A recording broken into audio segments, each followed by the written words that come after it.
नमस्कार। आइए सुनते हैं जयशंकर प्रसाद जी की लिखी कहानी गुदड़ी में लाल। दीर्घ निश्वासों का कीड़ा स्थल, गर्म गर्म आंसुओं का फूटा हुआ पात्र, कराल काल की सारंगी, एक बुढ़िया का जीर्ण कंकाल जिसमें अभिमान के लय में करुणा की रागिनी बजा करती है। अभागिनी बुढ़िया एक भले घर की बहू बेटी थी। उसे देखकर दयालु वयोवृद्ध हे भगवान कह के चुप हो जाते थे। दुष्ट कहते थे कि अमीरी में बड़ा सुख लूटा है। नवयुवक देशभक्त कहते थे देश दरिद्र है, खोखला है, अभागे देश में जन्म ग्रहण करने का फल भोगती है। आगामी भविष्य की उज्ज्वलता में विश्वास रखकर हृदय के रक्त पर संतोष करे। जिस देश का भगवान ही नहीं, उसे विपत्ति क्या, सुख क्या। परंतु बुढ़िया सबसे यही कहती थी, मैं नौकरी करूंगी, कोई मेरी नौकरी लगा दो। देता कौन? जो एक घड़ा जल भी नहीं भर सकती, जो स्वयं उठकर सीधा खड़ा नहीं हो सकती थी, उससे कौन काम कराए। किसी की सहायता लेना पसंद नहीं, किसी की भिक्षा का अन्न उसके मुख में बैठता ही न था। लाचार होकर बाबू रामनाथ ने उसे अपनी दुकान में रख लिया। बुढ़िया की बेटी थी, वह 2 पैसे कमाती थी, अपना पेट पालती थी। परंतु बुढ़िया का विश्वास था कि कन्या का धन खाने से उस जन्म में बिल्ली, गिरगिट और भी क्या क्या होता है। अपना अपना विश्वास ही है। परंतु धार्मिक विश्वास हो या नहीं, बुढ़िया को अपने आत्माभिमान का पूर्ण विश्वास था। वह अटल रही। सर्दी के दिनों में अपने ठिठुरे हुए हाथ से वह अपने लिए पानी भर के रखती। अपनी बेटी से संभवतः उतना ही काम कराती जितना अमीरी के दिनों में कभी कभी उसे अपने घर बुलाने पर कराती। बाबू रामनाथ उसे मासिक वृत्ति देते थे और भी 3-4 पैसे उसे चबेने के, जैसे और नौकरों को मिलते थे, मिला करते थे। कई बरस बुढ़िया के बड़ी प्रसन्नता से कटे। उसे न तो दुख था और न सुख। दुकान में झाड़ू लगाकर उसकी बिखरी हुई चीज़ों को बटोरे रहना और बैठे बैठे थोड़ा घना जो काम हो करना बुढ़िया का दैनिक कार्य था। उससे कोई नहीं पूछता था कि तुमने कितना काम किया। दुकान के और कोई नौकर यदि दुष्टतावश उसे छेड़ते भी थे तो रामनाथ उन्हें डांट देता था। वसंत, वर्षा, शरद और शिशिर की संध्या में जब विश्व की वेदना, जगत की थकावट धूसर चादर में मुंह लपेटकर क्षितिज के नीरव प्रांत में सोने जाती थी, बुढ़िया अपनी कोठरी में लेट रहती। अपनी कमाई के पैसे से पेट भरकर कठोर पृथ्वी की कोमल रोमावली के समान हरी हरी धूप पर भी लेट रहना किसी किसी के सुखों की संख्या है। वह सबको प्राप्त नहीं। बुढ़िया धन्य हो जाती थी, उसे संतोष होता। एक दिन उस दुर्बल दीन बुढ़िया को बनिए की दुकान में लाल मिर्चें फटकना पड़ा।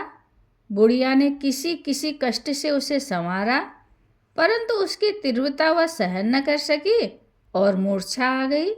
रामनाथ ने देखा और देखा अपने कठोर तांबे के पैसे की ओर। उसके हृदय ने धिक्कारा, परंतु अंतरात्मा ने ललकारा। उस बनिए रामनाथ को साहस हो गया। उसने सोचा, क्या उस बुढ़िया को पेंशन नहीं दे सकता?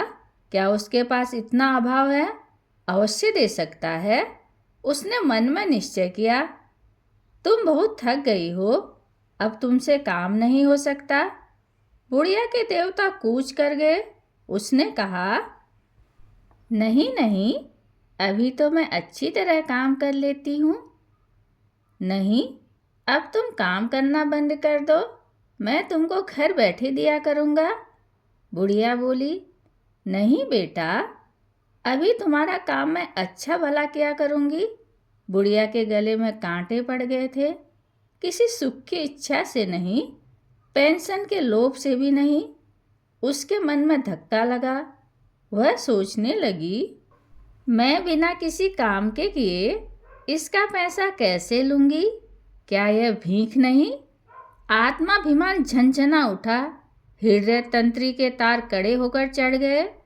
रामनाथ ने मधुरता से कहा, तुम घबराओ मत, तुमको कोई कष्ट न होगा। बुढ़िया चली आई। उसकी आंखों में आंसू न थे।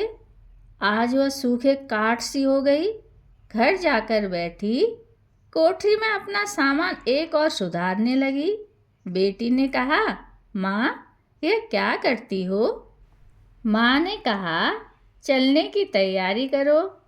रामनाथ अपने मन में अपनी प्रशंसा कर रहा था, अपने को धन्य समझता था। उसने समझ लिया कि हमने आज एक अच्छा काम करने का संकल्प किया है, भगवान इससे अवश्य प्रसन्न होंगे। बुढ़िया अपनी कोठरी में बैठी बैठी विचारती थी, जीवन भर के संचित इस अभिमान धन को एक मुट्ठी अन्न की भिक्षा पर बेच देना होगा। असहाय भगवान, क्या मेरा इतना सुख भी नहीं देख सकते? उन्हें सुनना होगा। वह प्रार्थना करने लगी, इस अनंत ज्वालामयी सृष्टि के कर्ता, क्या तुम ही करुणा निधान हो? क्या इसी डर से तुम्हारा अस्तित्व माना जाता है? अभाव, आशा, असंतोष और आर्तनादों के आचार्य, क्या तुम ही दीनानाथ हो? तुम ही ने वेदना का विषम जाल फैलाया है। तुम ही ने निष्ठुर दुखों के सहने के लिए मानव हृदय का कोमल पदार्थ चुना है और उसे विचारने के लिए, स्मरण करने के लिए दिया है अनुभवशील मस्तिष्क। कैसी कठोर कल्पना है, निष्ठुर। तुम्हारी कठोर करुणा की जय हो। मैं चिर पराजित हूँ। सहसा बुढ़िया के क्षीण मुख पर क्रांति आ गई। उसने देखा एक स्वर्गीय ज्योति उसे बुला रही है। वह हंसी, फिर शिथिल होकर लेट रही। रामनाथ ने दूसरे ही दिन सुना कि बुढ़िया चली गई। वेदना क्लेशहीन अक्षय लोक में उसे स्थान मिल गया। उस महीने की पेंशन से उसका दाह कर्म करा दिया। फिर एक दीर्घ निश्वास छोड़कर बोला, अमीरी की बाढ़ में न जाने कितनी वस्तु कहाँ से आकर एकत्र हो जाती है। बहुतों के पास उस बाढ़ के घट जाने पर केवल कुर्सी, कोच और टूट गहने रह जाते हैं, परंतु बुढ़िया के पास रह गया था सच्चा स्वाभिमान, गुदड़ी का लाल। कहानी सुनने के लिए धन्यवाद।